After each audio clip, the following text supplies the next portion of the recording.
So today I'm with Olivier Cresp, master parfum, Yes. an historic figure in perfumery, and the creator of iconic fragrances such as Light Blue or Angel by Thierry Mugler, maybe, Devotion. and by Devotion. Yeah. A lot of Italian perfumes. Yes, Marcus. Yeah, I love to work for Italia, and I love to work for Dolce Gabbana and also for Versace. Oh, Versace too. And I have the first question. I always like to start with this question. What is perfume to you? What is perfume to me? It's all my life. You see, more or less all my life, because I started to create some fragrances at the age of 7, and it was a kind of evidence that I wanted to become a perfumer. It's all my life. I breathe uh, perfumes. I breathe with molecules, with natural ingredients. It's my life. I've my family and my job, and it's all my life. You see, I'm really connected with the industry.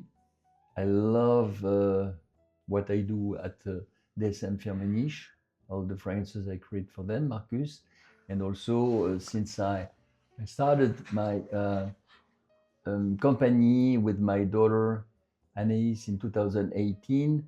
We are, progressing every year with Akro, my brand, our brand, and it's a great pleasure every day to work into the fragrance business. Wow. You have created fragrances that have become part of collective imagination. For example, how was born Angel by Thierry Mugler? It's a long story, It's a long story. in 2 minutes to resume. Yeah.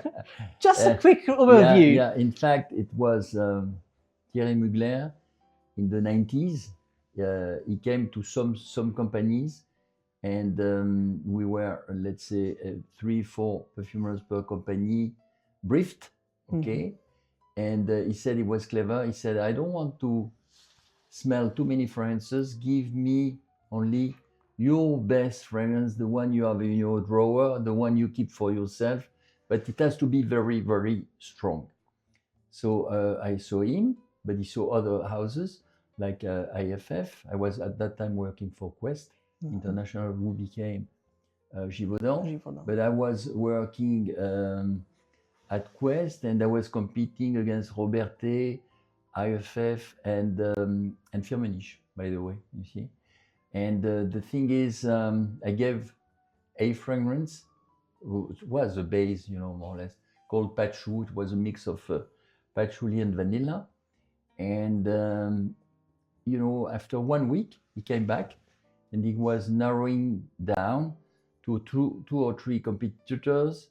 And among them, we were 3 perfumers fighting to be successful, you see, respecting ourselves, of course. And I saw him very regularly, and of over, let's say, 2 years, I saw him every week, every 2 weeks, and we were at that time I was doing experiments every day. Wasn't like today that we are working quickly and doing a lot of formulae. Was intense, but it was magic, because on that patchouli vanilla, we were saying, okay, shall we add some flowers, and it didn't work. So because you don't have any flowery ingredient within the formula. And then what happened? He was explaining me, Thierry was explaining me his life, and he was from Strasbourg. He was raised by his grandmother, and he was spending time in the kitchen with her, making recipes. He was drinking some chocolate. He was, appreciating, some special cookies with grape inside. So he was talking to me about his childhood, and also about the fairly, stories in Strasbourg. Okay, And then I had in mind, you know, by listening him, saying I'm going to use some praline, I'm going to use, try to use some chocolate or some coffee or some honey and so on. And because I spent years before I was in the States doing some training also in flavors. So I came back by knowing really well some molecules, flavoring molecules and some ingredients. So I was, you know, quite sharp on that subject. And together with him, we were, you know, making all the gourmand part with some cassis, some kiwi filling on top, with some honey, with some chocolate, coffee filling, and it was very well accepted. It was a very strong fragrance, a kind of ovni, you know, that no one else has done before on the market.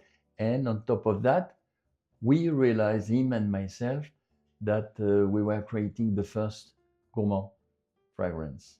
Wow. You know that I am anosmic to the ethyl maltol. Yes. I can't smell it. I don't know why. No, you There's cannot only smell it? raw materials. The What? only one, because I tested a lot of, Yeah. I can smell nothing. Wow, it's like amazing. air. And it is crazy. It's amazing, but it's amazing because, or maybe you can smell it in diluted. If you do if someone is doing like ethyl praline, ethyl maltol, it's the same molecule, diluted because it's a powder. Okay. Yeah, it's the As white such, powder. As such, maybe it's for you complicated to smell it. But if you get 10% dilution, maybe try that. I'm sure, and you will smell it afterwards when it dries on the blotter. I'm sure you're going to smell it. I'm so sure. curious about that. Yeah, it's okay. It's sugary. It is also strawberry-like a little bit. You see, but it's something you can imagine in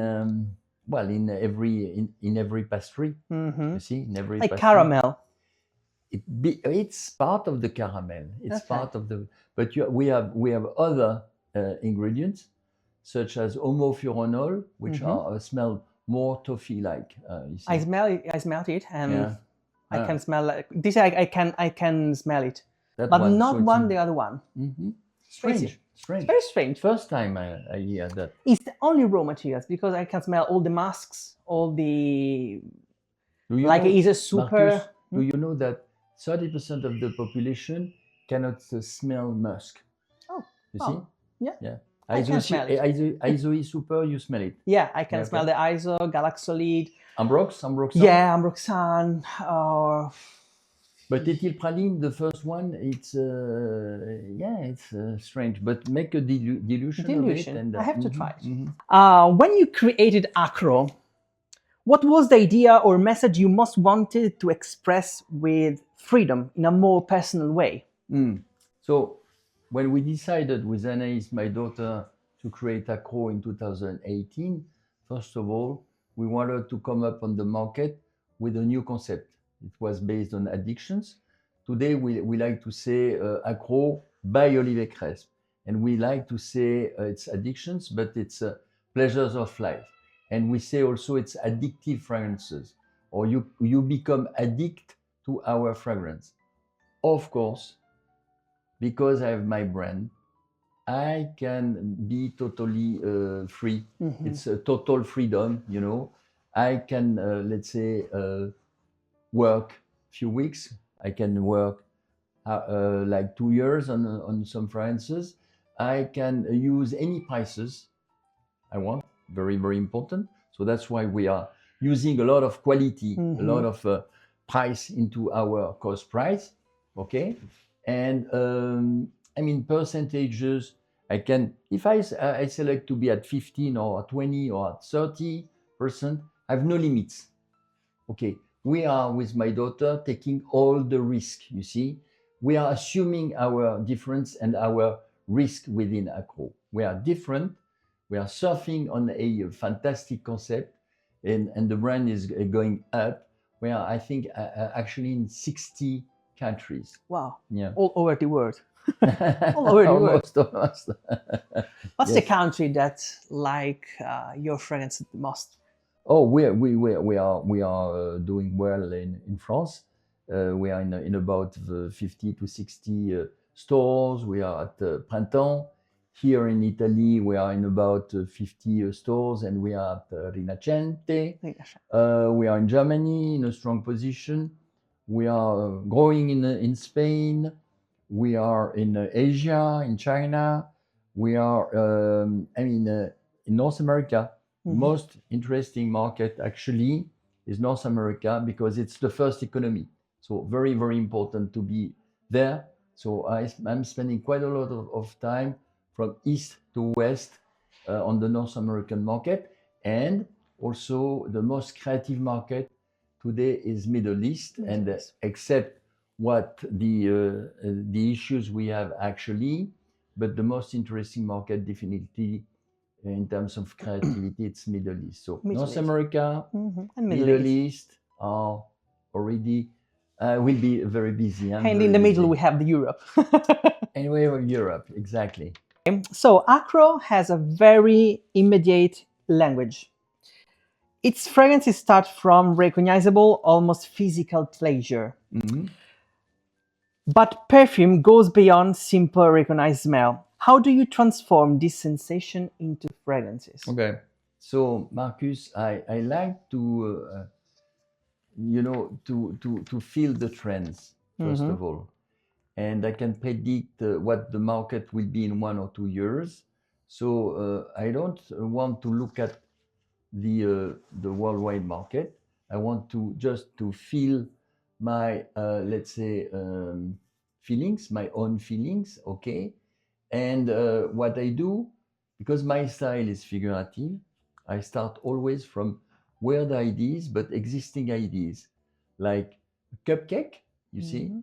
I can let's say enjoy a beautiful cupcake, okay, and then I'm going to try to be as close as possible to the cupcake, transform it into a fragrance with diffusion and the projection. And then it's a weird idea that you see, like a macaron, okay, with crush, you see. It's a macaron, but in a way I say, okay, I'm going to transform it in a wearable fragrance, okay. So this is how is my perfumery. I'm minimalist in my ingredients, few ingredients, the best technologies, thanks DSM Firmenich. And as well, I like to work within a figurative approach. I'm maybe the only perfumer in the world looking and assuming my difference with this figurative approach.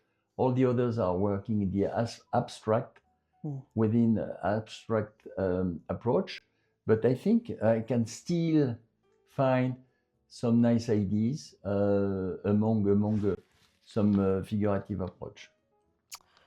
Thank you, because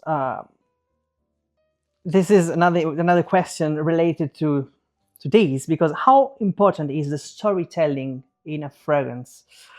It is more important than technique and raw materials, or do they need to coexist? You need both. Mm. You need both. I think today, uh, in order to be successful, you need a fantastic idea, okay, with some strength and diffusion. Okay, so you need some special ingredients, special extractions. Okay, beautiful ideas transformed into a fragrance, but then it's only half of the job. In order to be successful, we need what? The social media. The social media. We need the digital. As soon as we get digital, so that means we are seen, we show our desirability, people, they are coming. From word to mouth, they are coming. And we go into communities in order to be successful. Is there something that perfumery still cannot fully capture, something you can clearly feel, but that a formula still not completely translate? Okay. And so you are saying I can be frustrated of some missing ingredients, Hmm. not natural ingredients, but molecules Mhm. such as, you know, when I walk on the shore on some with a beautiful sunny weather. The weather is very hot, and I'm running on the sand.